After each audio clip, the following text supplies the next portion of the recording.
Welcome friends, स्वागत है आपका हमारे YouTube channel unique GK tricks 2.0 में। दोस्तों, आज हम हिंदी के ऐसे टॉपिक के बारे में बात करने वाले हैं जिसमें से कोई भी कंपटीशन राजस्थान स्टेट लेवल का जो भी होता है या फिर सेंट्रल लेवल में कहीं भी, जैसे कि यूपी टेट वगैरह है, सी टेट वगैरह, उसमें जहाँ भी हिंदी आती है दोस्तों, उसमें से संधि एक इम्पोर्टेंट टॉपिक है और उसमें से कम नहीं तो 4 से 5 सवाल आ जाते हैं अगर कहीं पे हिंदी महत्वपूर्ण होती है। जैसे कि ऐसा ही एग्जाम में तो उसमें 5 से 6 क्वेश्चन आ जाते हैं संधि से रिलेटेड दोस्तों। ठीक है दोस्तों, मैं रीड के बारे में कहीं भी कोई भी कंपटीशन उठा के देख लोगे तो दोस्तों संधि हर एक एग्जाम में आती है। ठीक है, तो ऐसे इंपॉर्टेंट टॉपिक को हमें डिटेल से पढ़ना बहुत जरूरी है और एक तरह से ओवरव्यू हमारे दिमाग में मानसिक अवधारणा बननी चाहिए कि संधि है क्या और संधि से रिलेटेड हम पहचान कैसे सकते हैं कि नॉर्मल की कोई क्वेश्चन देखा दोस्तों हमने और हम पहचान गए कि इसमें ये संधि है। अब जब हम पहचान लेते हैं उसके बाद में अगर संधि का मतलब तो संधि का अर्थ ही होता है दोस्तों जोड़ना, और संधि विच्छेद का अर्थ होता है संधि को मतलब कोई भी वर्ड है उसको तोड़ना। तो अगर हम संधि को पहचान लेंगे तो उसके अनुसार हम शब्द को तोड़ना सीख जाएंगे। तो इस प्रकार से हम जीरो लेवल से लेके एडवांस लेवल तक जाएंगे दोस्तों। अगर आप में धैर्य है तो दोस्तों आप संधि टॉपिक मेरे इस वीडियो को आप अगर 10 से 15 मिनट झेल लेते हैं दोस्तों, तो गारंटी मैं देता हूं दोस्तों संधि से रिलेटेड एक भी क्वेश्चन आपका गलत नहीं होगा।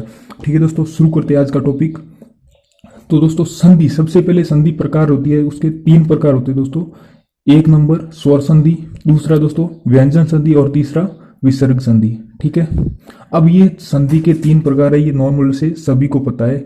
कोई भी बेसिक सवाल पूछ भी ले तो दोस्तों ध्यान रखना होता है कि संधि के 3 प्रकार होते हैं, स्वर संधि, व्यंजन संधि और विसर्ग संधि। ज्यादातर क्वेश्चन दोस्तों किस संधि से पड़ता है? स्वर संधि से। कोई भी एग्जाम देखोगे तो नॉर्मल रूप से स्वर संधि से क्वेश्चन पड़ता है। तो दोस्तों हिंदी में हम पढ़ते हैं तो स्वर संधि के कितने भेद होते हैं दोस्तों? 5 प्रकार होते हैं। कितने? 5 प्रकार। नंबर 1 दीर्घ संधि, नंबर 2 दोस्तों गुण संधि, नंबर 3 वृद्धि संधि, नंबर 4 यण संधि और 5 नंबर दोस्तों अयादी संधि। अयादी संधि। ठीक है दोस्तों, अब ये 5 प्रकार की स्वर संधि होती थी। हमें इतने पता है कि हिंदी में स्वर कितने होते हैं दोस्तों? हिंदी में टोटल स्वर होते हैं दोस्तों 11। ठीक है, अब 11 स्वरों के मेल से ही स्वर संधि बनी है। मतलब जो जहां पे भी हम शब्द को तोड़ेंगे वहां पे 2 शब्द स्वर मिले होंगे, स्वर और स्वर से मिलके कोई भी मतलब नया शब्द आगमन होगा या फिर जो भी उसमें लोप होगा तो वो स्वर के कारण हुआ होगा। तो स्वर संधि को स्वरों में मतलब विभाजित किया जाता है। तो उस प्रकार से 5 प्रकार के स्वरों में मतलब स्वर संधि को बांटा जाता है। तो हम शब्द में कैसे पहचानेंगे कि इसमें कौन से में दीर्घ संधि है, कौन से में गुण संधि है, कौन से में अयादी है, कौन से में यण संधि है? तो उसके लिए मैं आपको पहचान रूप में 5 संधियों की 5-5 बात मतलब एक बात बता देता हूं जिससे आप पहचान लोगे कि इस शब्द में ये संधि है। ठीक है दोस्तों, तो सबसे पहली आई बात दोस्तों दीर्घ संधि की। तो दीर्घ संधि में कहीं पे भी आपको आ की मात्रा दिख जाए दोस्तों, किसकी? आ की मात्रा। और दोस्तों किसकी मिल जाएगी आपको मात्रा? बड़े ऊ की। ध्यान से दोस्तों देखना, पूरा वीडियो अगर ध्यान से देख लोगे तो एक भी क्वेश्चन आपका सॉल्व गलत नहीं होगा दोस्तों। ठीक है, और बड़ी ई की मात्रा। अगर ये बड़ी वाली मात्रा है दोस्तों मिल जाए ना आपको, कहीं पे भी बड़ी वाली मात्रा मिल जाए। और री वाला रूल है वो वहां पर मैं आपको लास्ट में बता दूंगा दोस्तों। हर एक संधि का री वाला रूल है ना, जो री से क्या बनता है, अर बनता है, आर बनता है, वो लास्ट टाइम मतलब 2 मिनट में बता दूंगा आपको। ठीक है, अब दूसरे नंबर आता है दोस्तों गुण संधि। अब इसकी दीर्घ संधि की विशेषता आपने पहचान ली, आ उ और बड़ी ई। जैसे दोस्तों आपने सर्वमान्य एक एग्जाम्पल देखा होगा, विद्यालय। अब मैंने दोस्तों इतनी सी आपको बताई है कि संधि को पहचान करने के लिए जहां आपको लग रहा है कि यहाँ पे शब्द टूट रही है कहीं भी, जैसे कि इसमें आपको तोड़ के भी क्या तोड़ोगे दोस्तों? अब इसमें एक तो विद्या आ रहा है और एक कुछ शब्द आ रहा है। तो मैंने आपको बताया कि जहां पे बड़ा शब्द दिखे, यहाँ पे क्या है? आ। यहाँ पे शब्द टूट रहे हैं, यहाँ पे आ की मात्रा आई कि नहीं आई? विद्या दोस्तों देख लो, विद्या में आ की मात्रा लगी हुई है। तो जहां पे बड़ी मात्रा लगी वहां पे कौन सी संधि होगी दोस्तों? दीर्घ संधि। इस प्रकार से आपको दीर्घ संधि पहचाननी है। जिस शब्द में आ की मात्रा लगी जाए वहां पे दीर्घ संधि है, और बड़े ऊ की मात्रा लगी है वहां पे भी कौन सी होगी दोस्तों? दीर्घ संधि होगी।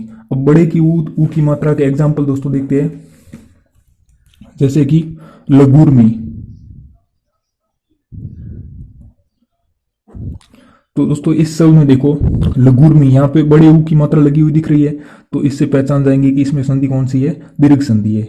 मैं आपको दोस्तों आगे भी बताऊंगा दीर्घ संधि को कैसे टुकड़ों में तोड़ते कैसे है, इसका संधि विच्छेद कैसे करेंगे, वो 0 पॉइंट से मैं आपको बताऊंगा। आप धैर्य बनाए रखें दोस्तों। तो देखो अब पहचान गए दीर्घ संधि किस किस में है, विद्यालय में और लघु में। कैसे, क्योंकि यहाँ पे क्या है, बड़ा आ आया हुआ है, यहाँ पे क्या है, ऊ आया हुआ है बड़ा बड़ा। ठीक है दोस्तों, जैसे कि ई की मात्रा भी है कहीं पे भी लगी रहे बड़ी मात्रा वाली तो भी दीर्घ संधि। एग्जाम्पल के रूप में दोस्तों जैसे रजनीश, रजनीश, तो इसमें दोस्तों देखेंगे तो यहाँ पे देखो बड़ी ई की मात्रा लगी हुई है। तो इस तरह से बहुत सारे एग्जाम्पल आप जो भी आप अगर मेरा वीडियो देख रहे हो उस टाइम आपके पास बुक है तो उसमें देख सकते हो आप, कहीं पे भी आपको बड़े आ की मात्रा, बड़े ऊ की मात्रा और बड़ी ई की मात्रा लगी दिख जाए, वहां पे कौन सी होगी, दीर्घ संधि होगी। ठीक है दोस्तों, ये पहचान चिन्ह है और ये वहीं पे होंगे जहां पे संधि के शब्द टूट रहे हैं दोस्तों। ठीक है, जैसे आपको लग रहा है कि सार्थक शब्द बन रहे हैं, जैसे यहाँ पे विद्या क्या है, एक सार्थक शब्द है, लघु क्या है, एक सार्थक शब्द है। तो इस तरह से जहां पे शब्द टूट रहे हैं और वहां पे ये बड़ी बड़ी मात्राएं लगी आपको दिख रही है, तो वहां पे कौन सी होगी दोस्तों, दीर्घ संधि होगी। ये दीर्घ संधि अगर पहचान लिए तो आप एग्जाम्पल हजारों दिए रखिए किताबों में दोस्तों, इतने में आपको एक एक एग्जाम्पल समझाऊंगा तो दोस्तों क्या है कि लंबा वीडियो बनेगा और आपको खुद को लंबा वीडियो देखना पसंद नहीं होता दोस्तों। ठीक है, मैं आपको शॉर्टली समझा देता हूँ। रूल आपने जान लिया है कौन सा, कहीं भी आपको बड़ी आ की मात्रा, ऊ की मात्रा और ई की मात्रा दिख जाए वो कौन सी होगी, दीर्घ संधि होगी। ठीक है दोस्तों, दिमाग में सेट हो गया। अब दूसरी नंबर आती है गुण संधि। अब इसमें भी आपको एक बात याद रखनी है। क्या बात याद रखनी है, ये बात याद रखनी है कि ऊपर की तरफ एक मात्रा लगी रहेगी, जहां पे शब्द टूट रहा है, टूट के जहां पे संधि विच्छेद हो रहा है दोस्तों, वहां पे मात्रा कैसी लगी रहेगी, एक मात्रा ऊपर की तरफ लगी रहेगी। अब मैं आपको दोनों संधियों को कंपेयर करते हुए बताऊंगा ताकि आपको कंफ्यूज भी नहीं रहे और सवाल एक भी गलत नहीं हो दोस्तों। ठीक है, और संधि को भी पहचान लो। जैसे कि यहाँ पे कौन सी एक मात्रा लगी रहेगी, जैसे आपने सर्वमान्य एक एग्जाम्पल देखा होगा, जैसे बहुत सारे एग्जाम्पल होते हैं दोस्तों, जैसे रमेश। इस रमेश में आप देखते हो तो क्या दोस्तों एक मात्रा आपको दिख रही है, तो ये देखते ही आपको पहचान लोगे कौन सी है, गुण संधि है। ठीक है, और ये सार्थक शब्द टूट रहे हैं वहीं पे आपको रूल लगाना है। ऐसे नहीं कि कोई भी शब्द उठा लोगे जहां पे सार्थक शब्द बन ही नहीं रही है उसमें आप देखोगे ये तो एक मात्रा है, क्योंकि अपवाद बहुत जगह मिल जाते हैं दोस्तों और उसके कारण हम रूल को गलत मान लेते हैं। गलत रूल नहीं है, ये सही रूल दोस्तों। जहां पे आपको एक मात्रा दिख जाए और ये सार्थक शब्द टूट रहा हो वहां पे कौन सी होगी, गुण संधि होगी। कहां पे, एक मात्रा ऊपर की तरफ, जैसे कि ये देख ली रमेश में। अब वृद्धि संधि कंपेयर में कैसे बता रहा हूं दोस्तों, एक एक रूल आपको याद रखना है। तो गुण संधि का याद हो गया, वृद्धि संधि में आपको सिर्फ इतना याद रखना है कि जहां पे डबल मात्रा दोनों, मतलब ऊपर की तरफ दो मात्रा दिख जाए, चाहे वो दो तरह से बनती है, एक तो आई की मात्रा बनती है डबल और एक औ की मात्रा डबल बनती है। तो जहां पे आई और औ की मात्रा दिख जाए वहां पे कौन सी होगी दोस्तों, वृद्धि संधि होगी। दिमाग में सेट बैठा देना दोस्तों। जहां पे भी आपका चाहे 200 मेमोरी दो टाइप की होती है दोस्तों, एक लघुकालीन और एक दीर्घकालीन, जिसको एलटीएम और एसटीएम बोलते हैं दोस्तों, शॉर्ट टाइम मेमोरी और लॉन्ग टर्म मेमोरी। तो आप अगर लॉन्ग टर्म में चाहते हो तो ये 5 रूल आप याद रख लेना, क्योंकि मानसिक अवधारणा के कारण ही हम अगले वाला टॉपिक क्लियर कर सकते हैं। कोई भी हमें चीज पढ़ती है तो उसका एडवांस में जाती है, लेकिन उससे पहले हमारे दिमाग में अगर ओवरव्यू हो किसी भी चीज का, तो ओवरव्यू से हम क्या है उसके अंदर घुसने का प्रयास करते हैं, तो वो कभी भी हमारा गलत नहीं होता दोस्तों। ठीक है,